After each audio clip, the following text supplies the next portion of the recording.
Welcome. Really nice to see all of you. We are celebrating Banned Books Week and the freedom to read. Our quiz show is going to have 21 questions for you to answer. And just want to say, well, we're going to have fun with this. As we know, censorship is far from a trivial issue. From the Nazi book burnings to the fatwa against Salman Rushdie and the efforts to suppress books with LGBTQ content, censorship is a constant threat that we as librarians must resist. So I'm Kelli Roisman, and my co-host here is Irene Miller. She's advancing the slides for us tonight. And we are both events coordinators for the ALA student chapter. Coming up on October 20th, we have another event. It's Connect Over Coffee. We're inviting iSchool alumni to come and mingle with us. And I think their insights are unique because not only are they working in the field, but they do have the experience of having gone through the program. And then on November 3rd, we have our Around the World virtual tour of libraries. And we also have more events to come. We're going to paste in a link. I'll do that in a minute or so with a document that has all of our information for our chapter, and including upcoming events. So we'll do that next. So Banned Books Week is an annual event celebrating the freedom to read. It spotlights current and historical attempts to censor books in libraries and schools. And it brings together the entire book community: librarians, booksellers, publishers, journalists, teachers, and readers of all types, in their shared support of the freedom to seek and to express ideas, even those some consider unorthodox or unpopular. So let's go ahead and advance the slide. So Judy Blume, I chose this quote. I think it's a powerful reminder that in the end, it's the children who lose out the most when books are banned. So let's continue. Right, so when you all registered, you were asked this question, and the correct answer is Master of the Rebels. We actually had nearly 2/3 of you got the correct answer, so well done. And we're going to start the quiz when we're going to have a countdown for each question. You'll see a poll appear on your screen. And then when we end the poll, I'll share the correct answer with you. And for everyone with us, go ahead and keep track of your own score. So you have a rough idea at the end how everyone's done. And then after the event, we're going to verify the official results. And the top 5 winners tonight are going to get a $5 gift card. So while we're going along, please keep your audio and video off. And please, no Googling the answers. We want everyone to have a fair chance. So here we are. Good luck, everyone. And let's go to the first question.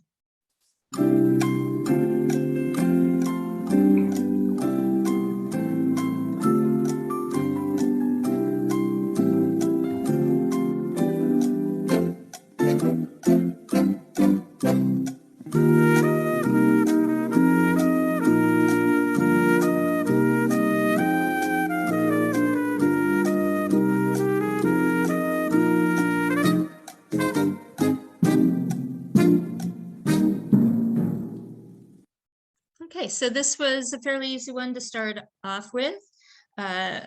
Other reasons for challenging books include profanity, subjects such as suicide, and drug and alcohol use, and LGBTQ content.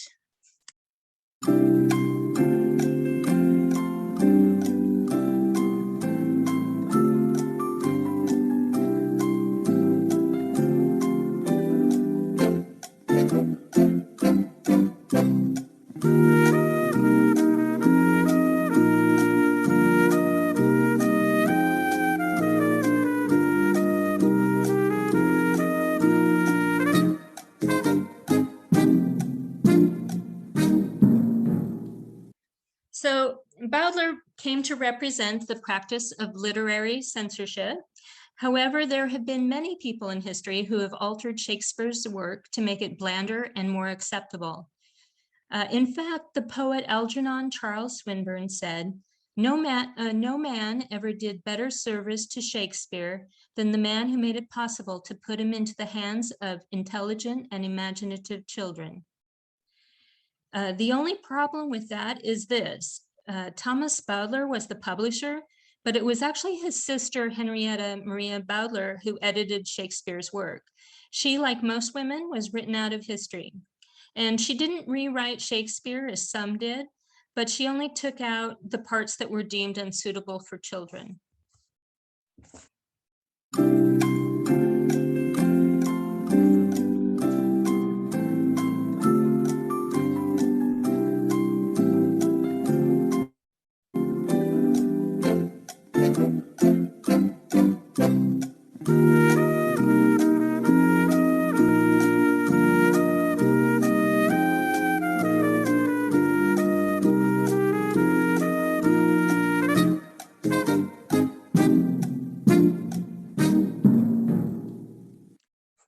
Okay, so according to the ALA, John Green's book, Looking for Alaska, was the most challenged book of 2015. While he gave up being a priest, Green has become a highly successful writer, best known for The Fault in Our Stars. In response to censorship, Green stated, "Text is meaningless without context. If you have a worldview that can be undone with a novel, let me submit that the problem is not with the novel." And also challenged on this list are Edmund White's A Boy's Own Story and Dan Brown's The Da Vinci Code.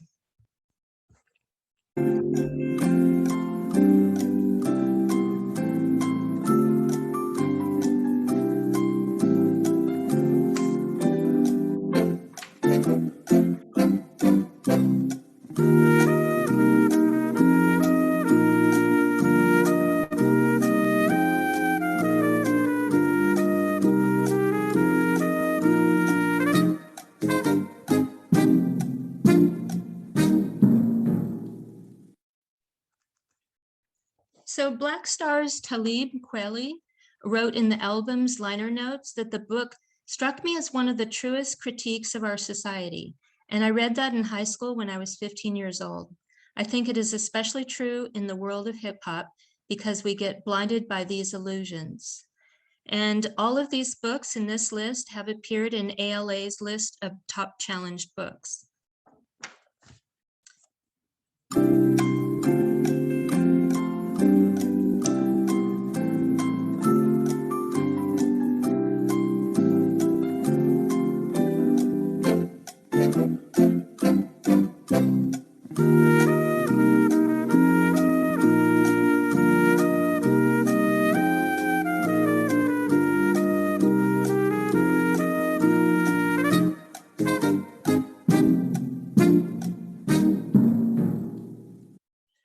Okay, so more recently, China has banned images of Winnie the Pooh because President Xi Jinping is said to look like him. Substituting a Winnie the Pooh image for the president is one way the Chinese people get around censorship. And a little more interesting information, He Xie in Chinese means promoting a harmonious society. Bloggers started to refer to being censored as having been harmonized. Another form of He Xie is river crab. So when you see an image of a river crab on the internet in China, it's likely to be a reference to something having been censored.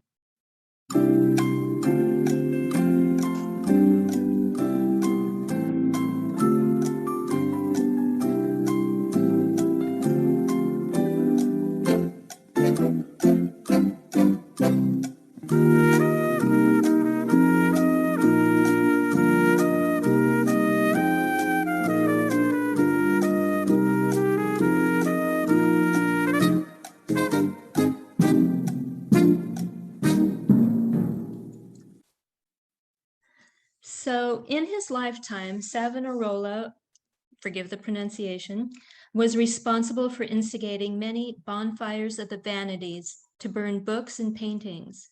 In 1498, he fell victim himself when he was hung from a cross and burned together with all of his writings. Tyndale also came to a sticky end for stirring up controversy, including his objection to Henry VIII's annulment of marriage to Catherine of Aragon. In 1536, he was convicted of heresy, tied to a stake, strangled, then burned. Bruno was tried for heresy by the Roman Inquisition and burned at the stake in 1600. Hus met a similar demise in 1415 and apparently was heard singing the Psalms while the fire consumed him.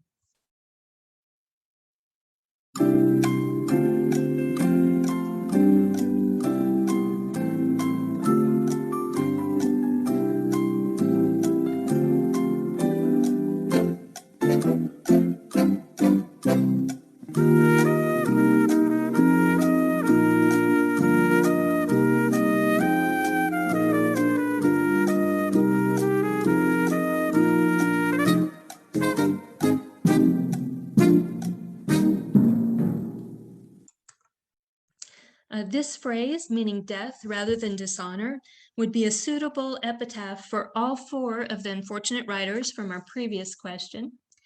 And in 1562, responding to the threat of the Protestant Reformation to the Catholic Church, the Council of Trent published a list of banned books.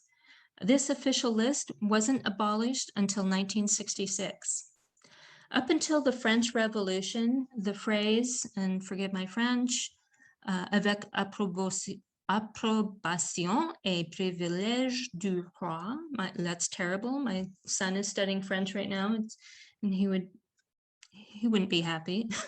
So it appeared on the title pages of books in France to show that royal censors had reviewed and authorized the text. And in the 19th century, in the Victorian era, all love stories, that is number 3, became a prime target of censorship.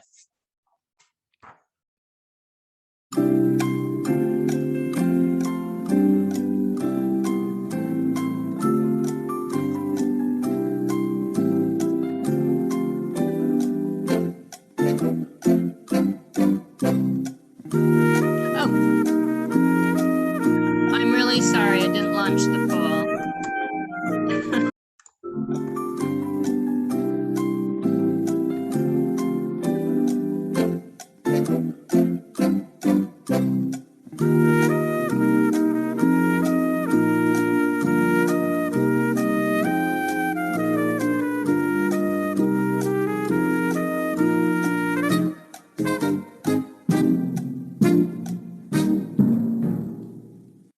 So San Jose is not immune to the perils of censorship. The Sun Also Rises is often banned because the book's characters are constantly drinking, swearing, and thinking about sex. The works of all of these writers were destroyed by the Nazis. In Berlin, on May 10, 1933, university students burned about 25,000 books that were considered un-German, while a crowd of 40,000 people watched. In his speech, the Nazi Minister of Propaganda, Joseph Goebbels, told the students, "You do well at this late hour to entrust the flames of the intellectual garbage of the past. It is a strong, great, and symbolic undertaking. From these ruins will rise victorious the Lord of a new spirit." If you visit the Holocaust Museum, I got that from the video that's on there of this actual event. You can watch the video of him addressing the crowd of university students and making this just frightening speech. And this all is, right before the Holocaust. So I highly recommend you visit that for some direct history.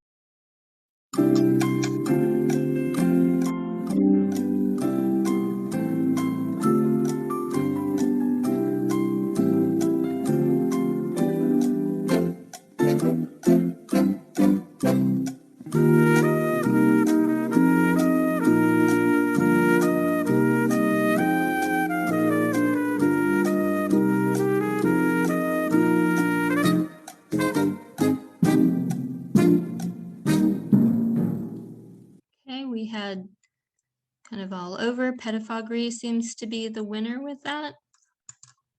Irene, let's go ahead and go to the answers for that one. So Anthony Comstock was a moralist and a postal inspector. In 1873, he and his allies persuaded Congress to pass the Comstock Laws. Given his vocal opposition to obscene, lewd, or lascivious materials and embrace of censorship, the bands became known as Comstockery. So as for the other words, pettifoggery refers to petty quarreling. Flubdubbery refers to trivial matters or nonsense, and tomfoolery is silly behavior. So just stopping, type into chat since we're almost halfway through. And how are you doing so far? Smiling through the pain. 4 out of 9, hey.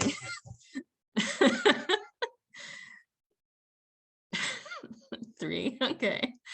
Listen, they're supposed to be hard. They're just, it's, we're not genuinely smile now, cry later. We didn't get our answer into the poll in time for number 4. Okay, great. All right, so just checking in. So let's go on to question number 10. Maybe this one will be easier, but fair warning, it's not. Go ahead.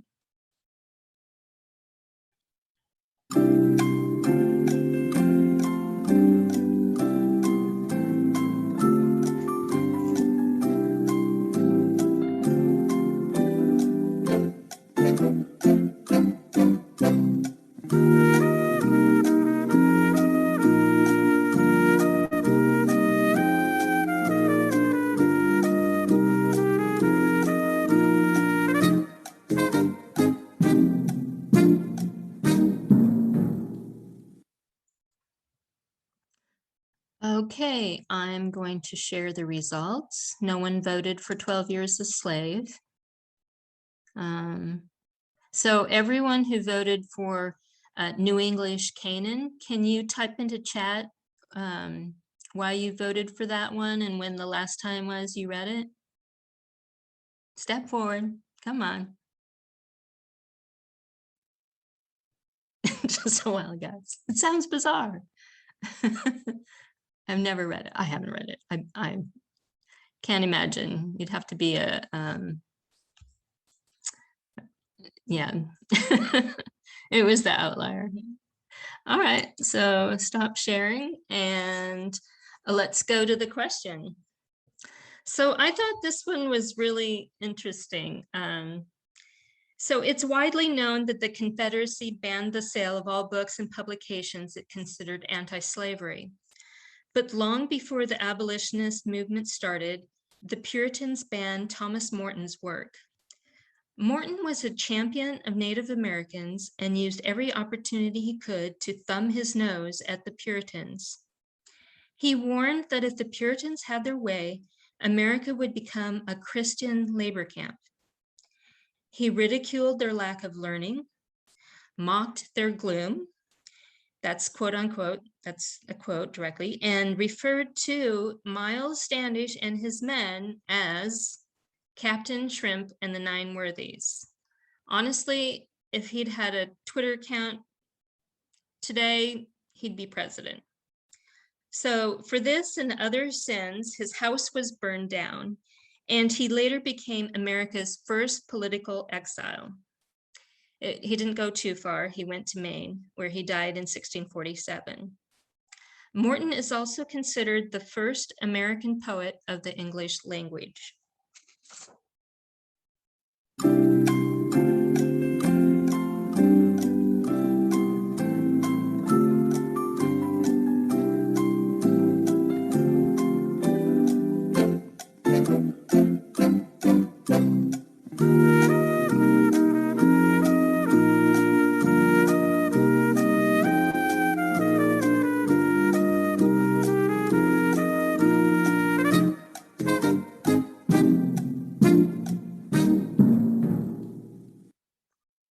Okay, The Catcher in the Rye had the most answers with 10.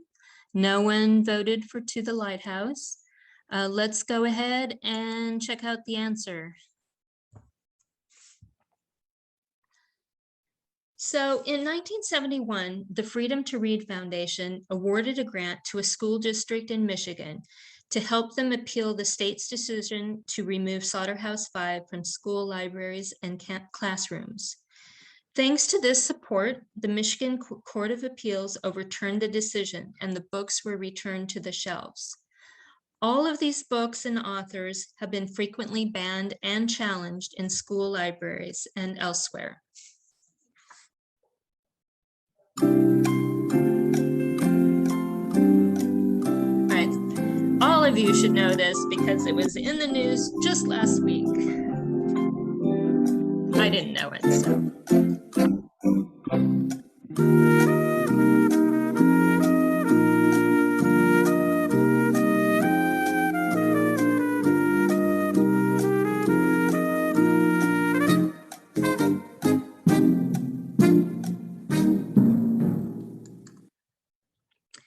So in November 2020, this Pennsylvania school district banned a long list of books written by or about the lives of people of color.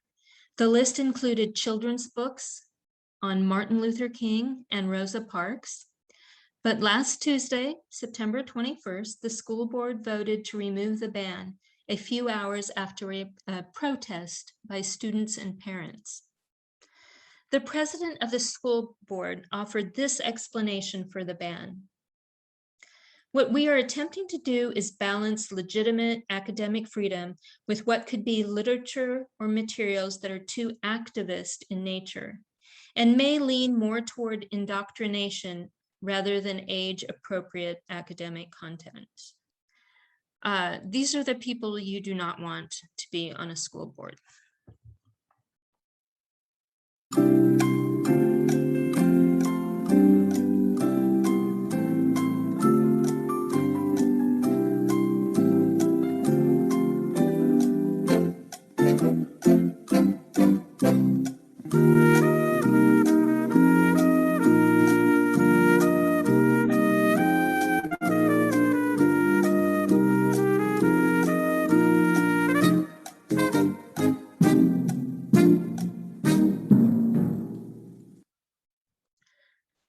So the lawsuit was filed after the Library of Congress made the decision to stop publishing Playboy magazine in Braille. The plaintiff argued that the library's decision constituted discrimination against the protected speech of blind people. The lawsuit was settled in the council's favor as a violation of First Amendment rights.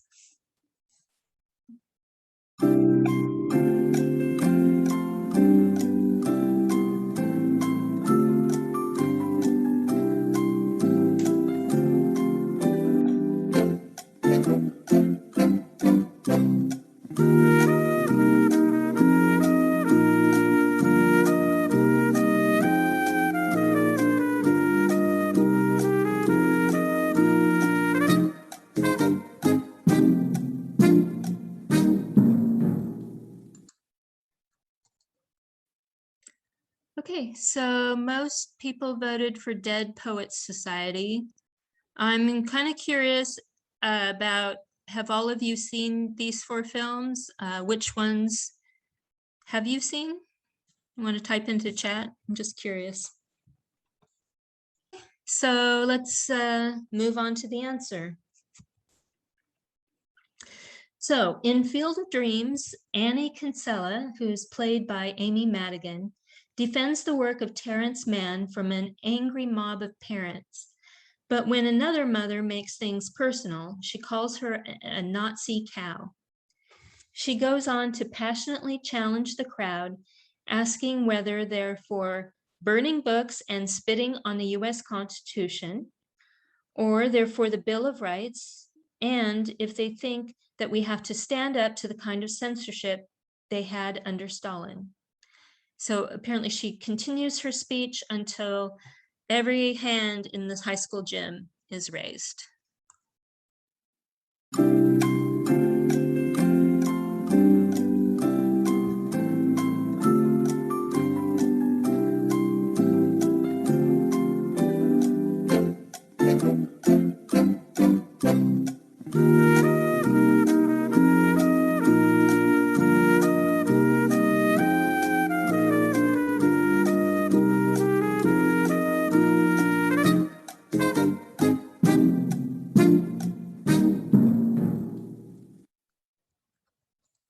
Okay, I'm going to share the results here.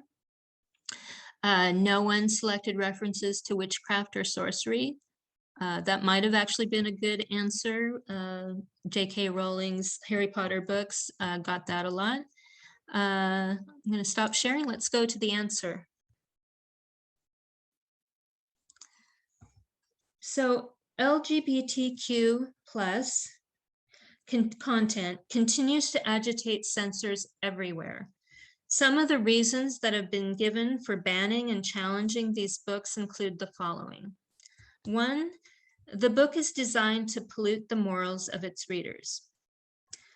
Another is a deliberate attempt to indoctrinate young children. And yet another is libraries should not put books in a child's hand that require discussion. You have to really appreciate that one, especially in the context of a school, that we do not want to give children books that require discussion. And start the countdown. There we go.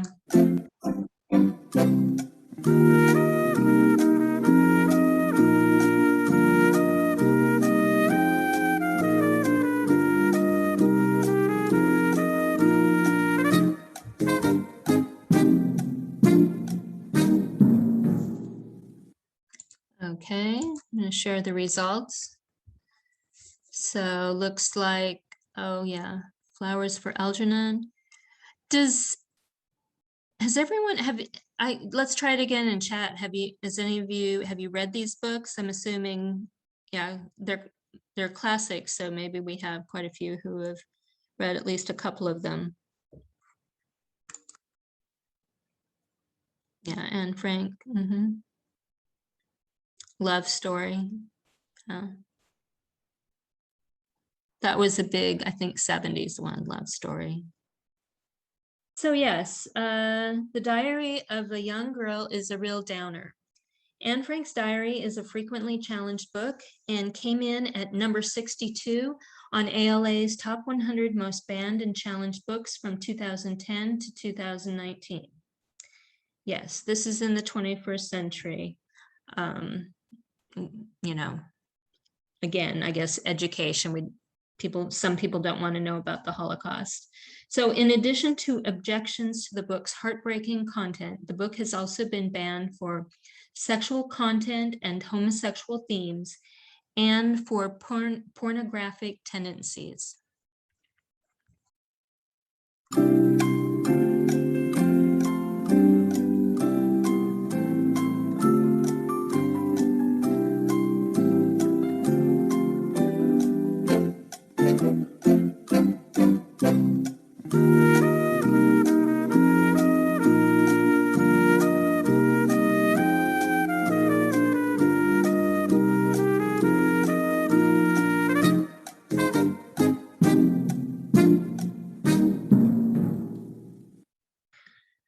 So after the publication of the Satanic Verses, the Ayatollah Khomeini in Iran issued a fatwa ordering the execution of the book's author, Salman Rushdie.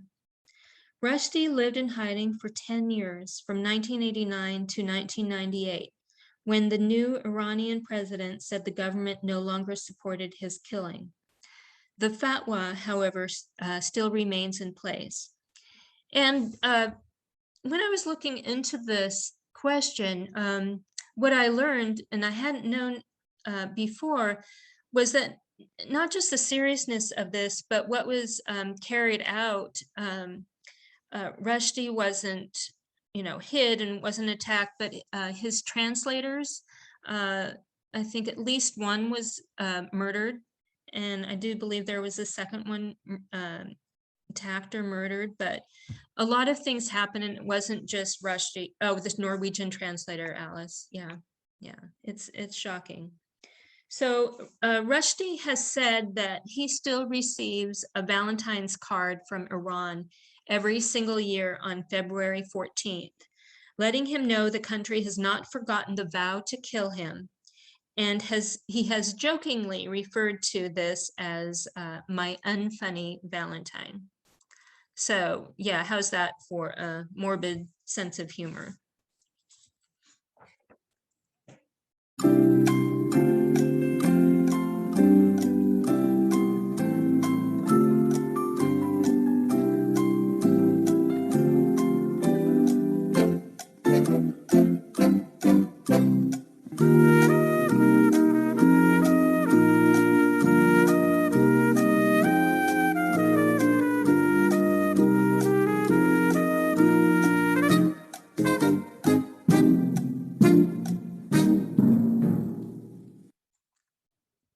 Okay, I think most people there chose The Wind in the Willows. All right, I'm going to stop the share and let's check out the answer. So in the 1980s, Beatrix Potter's children's classics, The Tale of Peter Rabbit and Benjamin Bunny, were banned from schools in London because the stories portrayed only middle-class rabbits. The Wind in the Willows, a story about four animal friends messing around in boats, has been challenged for being unsuitable for children, although it was actually never meant to be intended for children. I read this from a LitHub article. It is a book about small and not so small animals, a toad, a rat, a mole, and a badger. And therefore this must be a children's book. If so, then these are animals who drink and smoke, own houses, drive and steal cars, row boats, escape from jail, yearn for gastronomic nights in Italy, eat ham and eggs for breakfast, and write poetry, while Toad combs his hair and the mole has a black velvet smoking jacket. Let's pause again, checking out how's everyone doing. You want to type in your score so far? The monarchy felt threatened. Wishing I was a middle-class critter.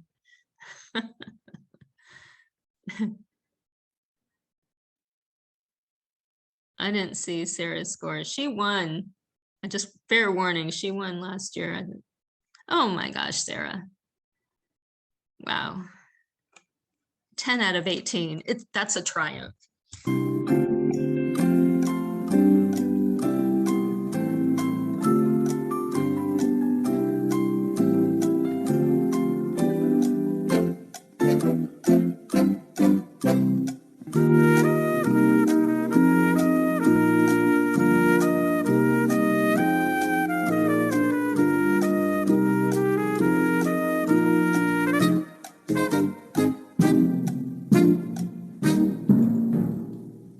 So since it was published in 1971, Go Ask Alice has been credited to Anonymous.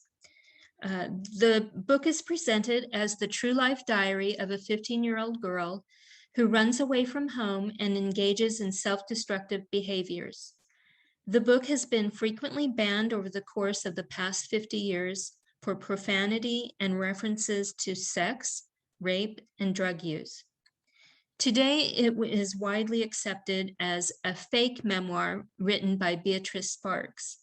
Sparks has written several other books under the pretense that they are all diaries of actual teenagers.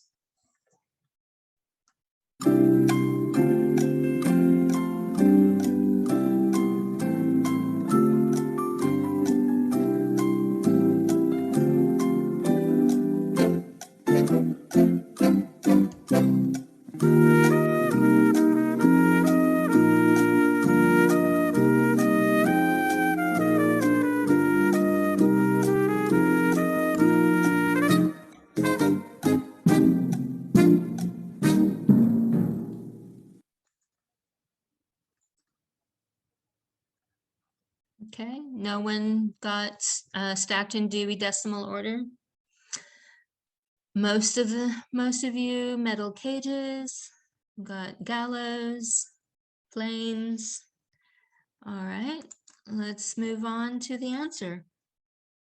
So yes, the answer is C, in padlocked metal cages. And there was a sign that hung over the cages that warned some people consider these books to be dangerous. What also happened in 1982 is a significant lawsuit that went before the Supreme Court, and that was Island Tree School District versus Pico. And it was over the issue of school officials banning books in libraries simply because of their content. Unfortunately, there wasn't a definitive answer to this from the court. It delivered a split decision without actually setting the right under the First Amendment. All right, you guys, last question. Let's move on to 21.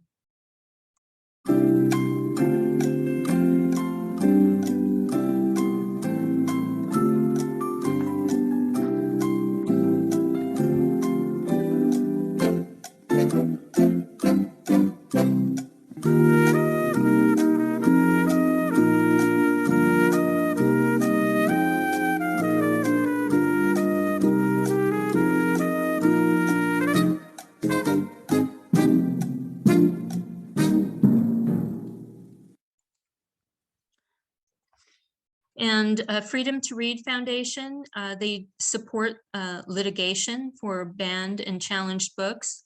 They help people challenge this decisions, for example, by school boards to ban books. Everyone, you've done so well tonight, and I know they're not supposed to be things you can answer. Wild guessing is pretty much the only way you can get through this. So good job. And so you can tell us how you did, and don't be embarrassed. They're tough, and it's really just meant to be fun and, you know, a learning experience. All right. Okay. We've got 1 to 7 correct, 8 to 15. Well done. No one's going to be able to ace this one. So I do hope you enjoyed yourself. So that's what's important. And I do have, I'm pasting in a link. This is to our, I just created one doc so we didn't have to paste a lot of links into the chat. But this has everything for our chapter. It has, you know, all of the links to follow us on social media, which I hope you do, and upcoming events. We do have our next one coming up is going to be Connect Over Coffee, and that's on October 20th. Come to that one. We invite a bunch of alumni, and we have breakout sessions in Zoom where you get to meet, you know, and really just a small little group of people. We did it last semester and everyone loved it, including the alumni. I've been reaching out to them again, and because all of them said, oh, you know, make sure you get in touch next time you do this. I'd really love to do it again. So I hope you will think about that. And then November 3rd, we have our Around the World Library Tour. We start at one end of the globe. There's no end, but last time we started in Antarctica, and go around the globe visiting all kinds of different libraries. This time we're going to look at mobile libraries. There are some amazing ones, including a camel library in Ethiopia. You can go ahead now. The information is in there, so you can register for Connect Over Coffee soon. If you follow us on social media or look at the master calendar on the iSchool, you'll be able to see when we have the registration information out for the library tour. For the library tour, we have applied for funding for t-shirts. So we have some really cool t-shirts that we'd like to give out. So hope you can join us then.